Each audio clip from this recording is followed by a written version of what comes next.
Pra ishin të parapërgatitur këta që bënë vizita në Amerikë, se e dinin klimën, e shikonin, e digjonin se do vinte Trumpi, se Biden i kishte mërdhif. Prandaj, e gjitha kjo loj që po luashin të dy këto, Aleksandri i Beogradit dhe Edvini i Tiranës, është shumë qartë që ishte një loj që ne nga thoshte që shiko se si ne Sorosianët i rregulluam telat me Trumpin. Dhe ajo që mua më çudit, edhe juve duhet të çudit, si ka mundësi që nuk është formuar qeveria në Kosovë? A ishte Albin Kurti që thoshte i kemi bërë gati bashkëqeverisi, këtu nuk po bëjnë gati kuvendin, nuk po e bëjnë, nuk po e mbledhin dot. Jo më të formojnë qeveri. Pra është dota e administratës amerikane pas. Po normale se kur del një grenë dhe zotëria dhe të thotë guxo dhe bë qeverisje vetë, hajde pastaj masim vetë bashkë situatën në Kosovë. Gjithsesi, për të rikthyer në Shqipëri, mendoni që në mandatin e 4 Rama mund ta ketë një ftesë nga Trumpi? Edhe një herë, mandat 4 nuk ka Rama.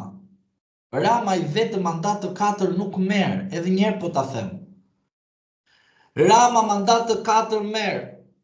Rama Veliaj, se nuk mund me heqë shti Erion Velia nga loja kaq shumë shpejt, se arrestuan në shkurt partia e vetë dhe ai ka mbaruar, nuk mbarojnë kështu këta. Pavarësisht se njëri vret tjetrin nëpërmjet drejtësisë, më përpara vrisnin me plumba. Tani vriten njerëzit e partisë me drejtësi. Fut njëri tjetrin në burg. Sido që tjetë avokat, të hënën në mëngjes ju thoni që Partia Socialiste, sepse Velia nuk është se ka një fraksion dhe e garon vete, e marrë në të gjitha rrethanat, Partia Socialiste ka 74 deputet. Ndodh kjo mbi 71, siç thotë 74 ose më lart. Ndodh apo jo? Dhe unë po të them, për mua nuk mund të ndodh kjo gjë. Rama i vetëm nuk merr as 70, as 71, as 69 i vetëm. Rama nuk mund të jetë i vetëm me mbi 70 mandate. Nuk mund të jetë i vetëm.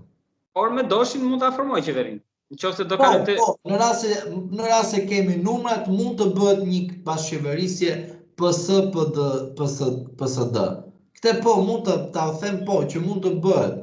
Por Rama nuk mund të pranoj dhe nuk është e pranueshme që një faktor i rëndësishëm brenda Partisë Socialiste, Erion Veliaj, të thuash ti që Edi Rama do të marrë i vetëm. Edhe një herë, ju që shikoni ato sondazhet, përqyeshmëria e Ramës është më poshtë se Partia Socialiste. Kjo ka ndodhur në një rast. Një sekond, të them një rast. Është më poshtë se Partia Socialiste. Rama kur erdhi në Partinë Socialiste nuk pati besimin e socialistëve. Por socialistët patën besimin te partia. Dhe partia, për shkak se shkojnë në pushtet, tani të gjithë kanë besimin te pushteti dhe nuk kanë tek partia as te individi. Prandaj edhe një herë, socialistët ose ata të cilët votojnë Partinë Socialiste, interesi i tyre është pushteti, nuk është Partia Socialiste as Edi Rama. Prandaj them, në Bashkinë e Tiranës ka ndodhur një krizë.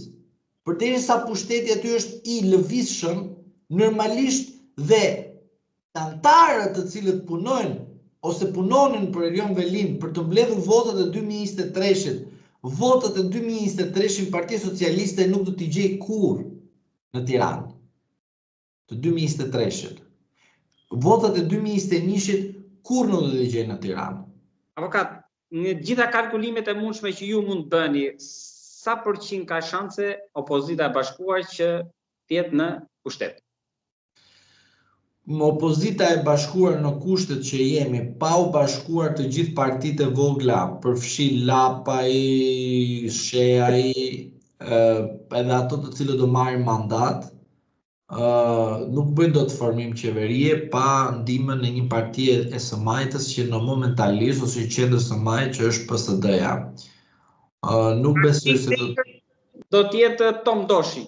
Po, unë mendoj se unë kështu e besoj, e kupton, në rast se bëhet një llogaritje të vogël, unë besoj se pa Partinë Socialdemokrate nuk mund të formojë qeveri Partia Demokratike,